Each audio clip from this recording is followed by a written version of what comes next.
Alright guys, Scump again today. I hope you're doing well and enjoying your day so far. So many updates in Black Ops 7 last night, major changes to the game, especially this new no skill-based matchmaking playlist arriving into the game for the first time in COD in a very long time indeed. Big reaction here. Kenny, the new Los Angeles Thieves captain, he gets himself into a lobby against King Scump, and it doesn't exactly go to plan. Lots of reaction as well. Very much into your thoughts in the comments. Hit the like button if you enjoy. Subscribe if you're new as always. Plenty to get into. We're going to start here just quickly because the OpTic Halo team are playing in Charlotte this weekend. It's a pretty big tournament for them because it's their final one before they turn up to the World Championship, which they did officially qualify for yesterday, which was, of course, no surprise either. But they did lose a pretty shocking series to a Mind Freak team, who are, well, Australian team, as we know from the COD days. Open bracket team, somehow they lost, but they did eventually make a losers bracket run anyway. They made it through to Sunday, but it's not been all smooth sailing. So just an interesting time, right? Because of course, Formal wants to win the Halo World Championship again,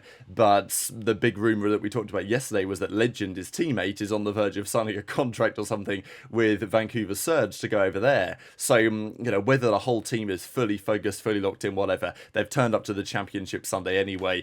But let's talk about this skill-based matchmaking stuff, because it was the big talking point of yesterday in COD. The last few days, for good reason, there was big talk about this. Now, you tend to find the early access beta versions of the game always usually have a player quality which is slightly higher than you would typically expect, right? People who are playing the early betas, need to get a code for it, tend to be slightly more serious players. They tend to play a bit more COD than maybe your average, you know, the lads and dads or whatever, who aren't necessarily grinding the beta. So that's the first thing to keep in mind when we talk about SBMM.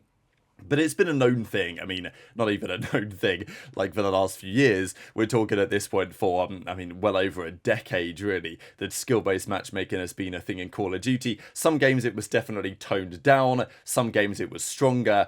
But over the last few years, it seems pretty clear that Activision believe that skill-based matchmaking has a positive impact on the amount of players that continue to play the game. I mean, you guys will know that they designed the lobbies specifically to get you to play COD for the longest amount possible, right? I mean, you guys, I'm sure, will have so much experience of this. You play a game, you actually have a pretty good game, you feel pretty good, then the lobby breaks, you go into a next game and you get slammed, and it's like, well, I don't want to end on a loss, and then I'll go again, and then they, you know, it's the dopamine cycle that COD tries to get you on. Skill-based matchmaking is part of that, right? It's certainly not how it used to be back in the day. So, they've actually, Treyarch, I don't know if Activision have necessarily changed their opinion on this, but it seems that Treyarch have found a way to at least try a world where skill-based matchmaking is not necessarily disappearing, but is certainly not to the same extent that it was. Now, alongside this, they brought another couple of changes to the patch. So these are the things that they've changed, and we'll go through a few of the weapon adjustments. Crucially, really, the Drazah 45 and the M8. So the Drazah has been really the dominant weapon. I mean, every SMG has been using this to great effect. They've reduced the range quite considerably. Look, it's not dramatically so. It's not completely destroyed the gun, but they are reducing the max damage, the medium damage, and the longer damage ranges anyway, you know, by 20, 15, 20% in certain cases. So it will make an impact. Is it going to destroy the gun? Probably not. There's other changes as well, including changes to the M8. They've increased slightly the view kick strength and deviation. They've increased slightly the aim down sight time, the sprint to fire time. Just minor adjustments, and I think this is probably the way to do it, really, when you're, you know, dealing with some of these weapons. We've often seen in CODs, a weapon will become too strong and they just nerf it into the ground. That's not what they've done here, I don't believe, but again, the M8 is a marksman rifle. Whether the pros are ever going to realistically consider playing that, that is still a pretty good question. So a couple of things they've done as well. This is what they've done with the doors. So they talked about what they're going to do with the doors. Now, some people like these changes, some people don't, because, look, the doors are there because of a map design reason. Like the map was initially designed with the doors to be there. So the doors stay open. There are questions on what that looks like in terms of line of sight and stuff like this. But as they say, they've increased the amount of time that automatic doors remain open for. They've increased the range at which they automatically open, and they've permanently opened quite a few of them. So, I mean, what was it, 5 or 6 doors on Arsenal back in Black Ops 4. If you look at the Forge, there is, what is that, 11 doors on Forge. So they've got rid of that now, and there's now only, what, 6? So yeah, I think it's probably a reasonable idea to go down to having certainly single-digit doors. I think is a good idea on any given map. Some would question whether they've done the right thing here, though. Similar story on Cortex. There used to be 8 doors. Now there's, well, 3 of them are now open, so now there's effectively only 5. So those are the things that have changed. A few other updates there as well. But yeah, the Drazah getting nerfed, the M8 getting nerfed, kind of the 2 most powerful, strongest weapons of the beta so far. We'll see what happens when the real game launches. I know that many of you guys will remember very fondly maybe the Razorback from the beta back in Black Ops 3 that was, in pubs at least, still a viable weapon when the full game launched, but was not the same weapon as the Razorback was in the beta. So, and the Razorback and the Dravik are very different weapons, really. So I still expect the Dravik to be pretty viable when the game actually does come out. These are the door changes that we just discussed.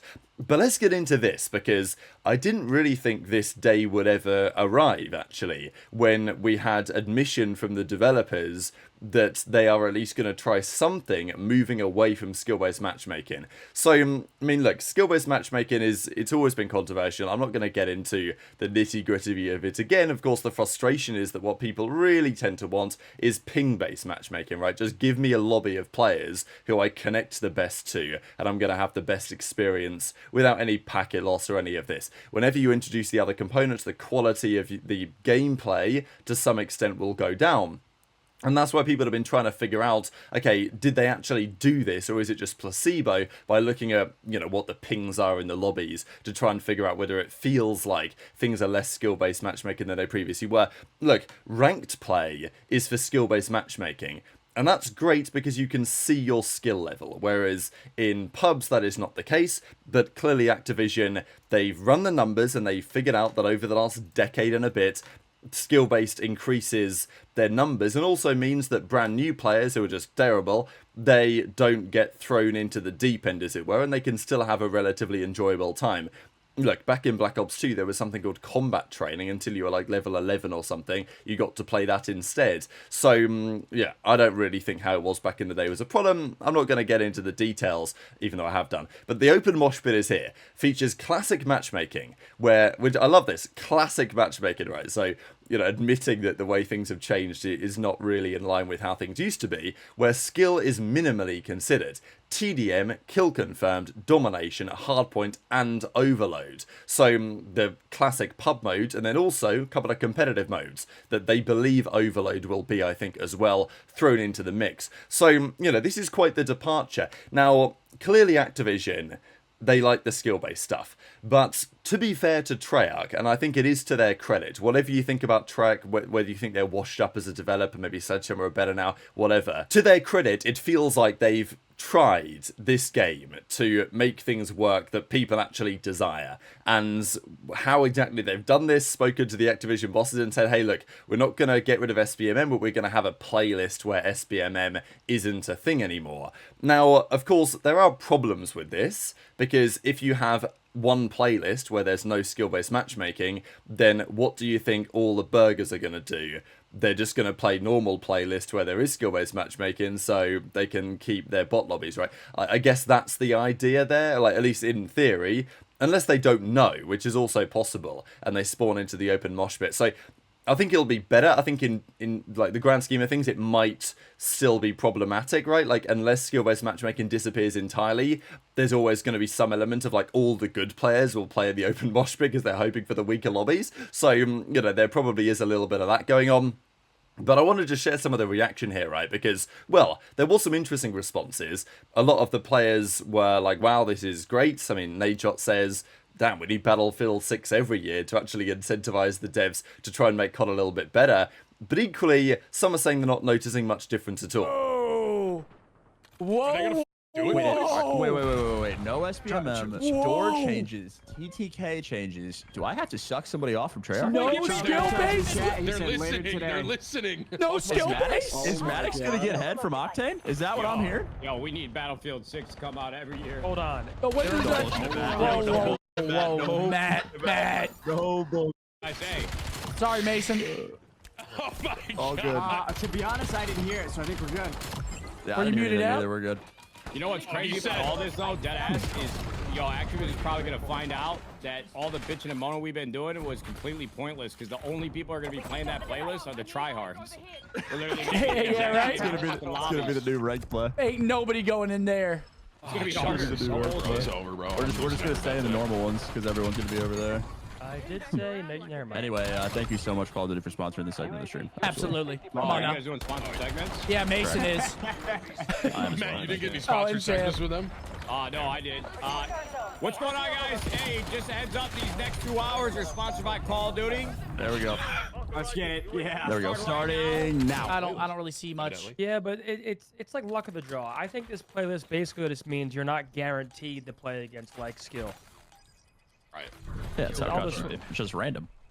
Yeah, all the sweats are gonna be playing this. So I don't know. Yeah, it doesn't seem that different. Maybe a little bit, but. The first There was one game. No, Tom, you can't get iron like that. Fuck. Imagine. Bro, I'm getting shot in the side. I gotta reach out for sure.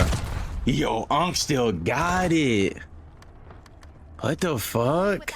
What he got in his class? I'm about to steal that. So from your guys' experience so far, have you seen much of a difference? Of course, some would say that, oh, well, if you're not seeing a difference, then you must just be like a bot or whatever. Or people are saying that, oh, skill-based match, people have been complaining about SBMM getting protected by it. Now they're going to get slammed and all this. So you know how it goes in the COD scene. But it's been a big talking point anyway.